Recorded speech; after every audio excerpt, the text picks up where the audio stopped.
Hey guys, Tony here, back on the YouTubes with a new mod video. This one's going to be about swapping the carrier rear end on the Durango from a 309 to a 345. And before we do that though, I did do one slight modification. I didn't film it because I didn't think it was that big a deal, but I'll show it to you real quick. So this is the new strut brace that I installed, tower to tower strut brace. It's from Grocery Getter Racing. It's pretty good quality. It works great. And I just wanted something for form over style. So I didn't go for the real fancy one. I just went for the plain one. It's cheaper that way and it works good. So I'm happy with that. So let's talk about this rear end carrier, I believe is what they call it. This is what it looks like, and I'll show you the tag with the description of it on it.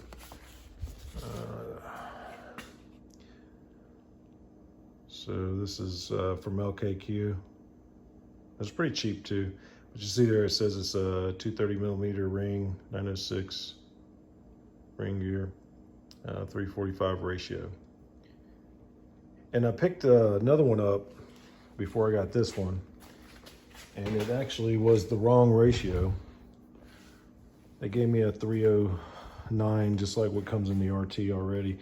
So there was a tag on the other one right here, still stuck to it, and it actually said 309 on it.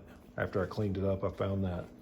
But let me show you, just in case you ever get one of these and you're not sure about the ratio and you want to double check it just to make sure they don't do the same thing to you, because they do make mistakes at junkyards and they label stuff wrong and label cars wrong and all kinds of stuff. But if you look in here, you see that pin running right through the middle. That's going to rotate when you turn the pinion input shaft there. So this is a 345. You see I marked it right here with a marker. So these lines line up.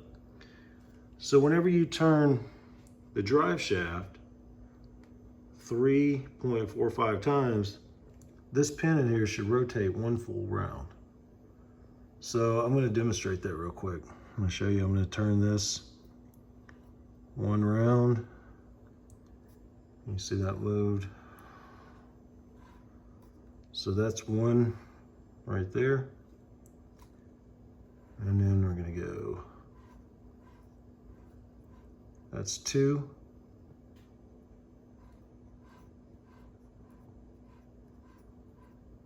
That's three. And then if I keep turning it till it's straight up and down again, it's right there, straight up and down again. If you look over here, my mark's not here. It's actually on the other side, right there, almost directly across from where the other mark is. So that's, you know, roughly 50% or 45. So that's 3.45 rounds. And that's how you can tell the ratio on it. So I picked this one up. Can't remember what year vehicle it was. What does it say here?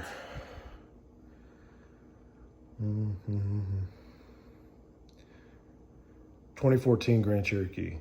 So it matches up pretty good. I got 2014 Durango. And it supposedly has about 60,000 miles on it, something like that. So it was real cheap.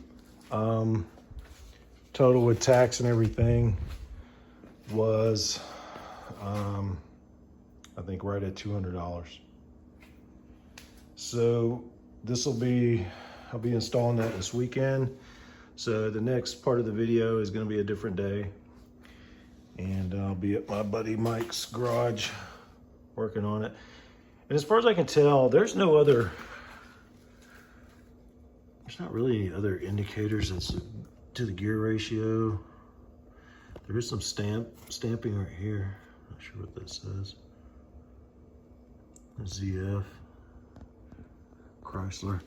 I did notice there was some numbers on the other one somewhere when I got it, but I'm not sure what those numbers were. I tried to cross-reference a bunch of them just to see what it said. And I couldn't really come up with anything on Google. So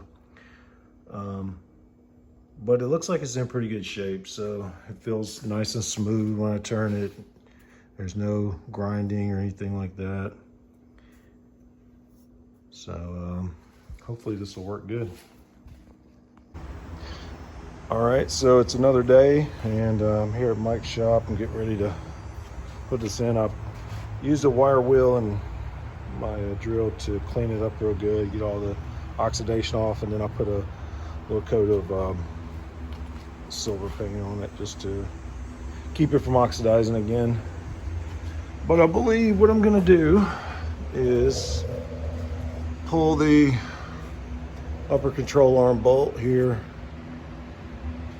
and after I take the wheel off, of course, let that spindle lay over a little bit on both sides. I'm going to do that, and I should be able to pull the axles out. And then once I pull the axles out, take the drive shaft loose here, right up there, right about there, and then should be pretty easy. There's a bolt here that mounts, and then there's, let's see if I can get that on here. There's two. There's one right up there, as you see, and then one on the other side right up there. And that is it. And that'll be the whole kit and caboodle. And may have to look at replacing this drive shaft soon, because the center bearing has a little play in it. So I'm not sure if that's going to last much longer.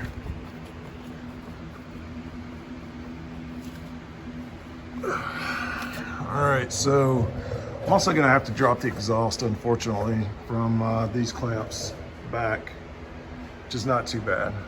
But that's it. So I'll get back to you when I'm making progress.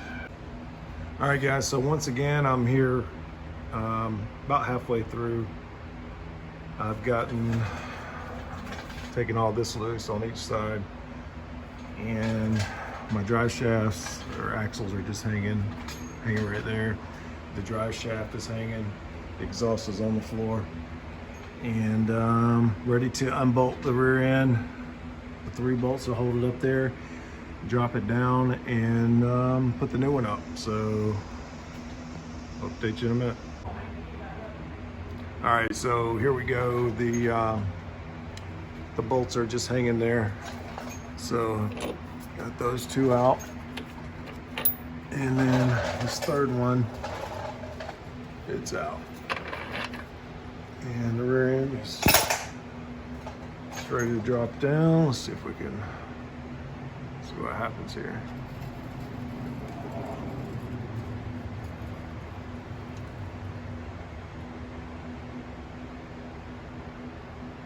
See if I can get it to come past those axles there.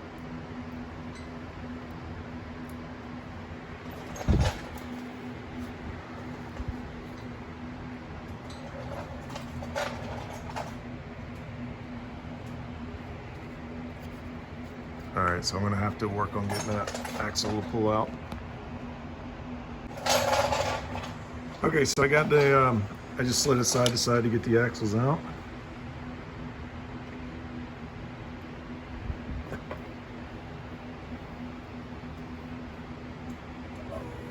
And there it is, it's out. So just to recap, you got to take the suspension loose so you can move the axles out of the way. You see that?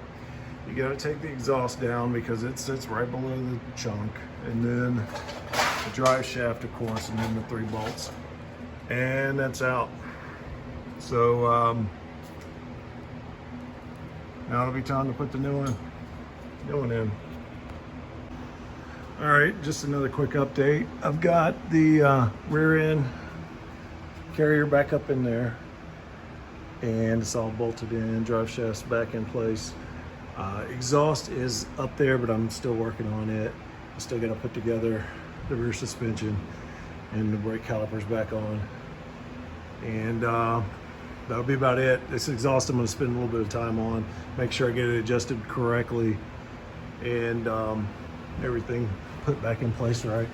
But look at this, guys. This is a 2014 model, and I've had it since new, and it's got right at 200,000 miles on it now. Of course, the engine's only got about 30,000 miles on it, but look how nice it is.